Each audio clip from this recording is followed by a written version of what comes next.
Миллиард 600 миллионов рублей направят в этом году на реализацию нацпроекта здравоохранения в Коми. О развитии отрасли главу республики проинформировал министр здравоохранения.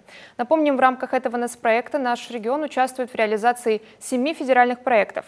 Так, в этом году на базе Сыктывкарской поликлиники номер 3 создан региональный центр организации первичной медико-санитарной помощи, проведена закупка авиационных работ для экстренной санитарной эвакуации пациентов.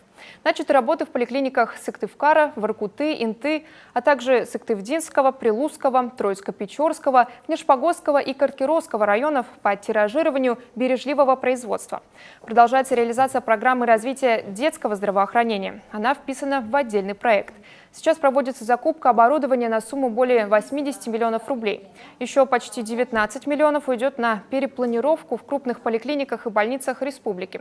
Разработаны, утверждены, уже реализуются мероприятия и по переоснащению медицинских организаций оборудованием в рамках проектов по борьбе с сердечно-сосудистыми и онкологическими заболеваниями.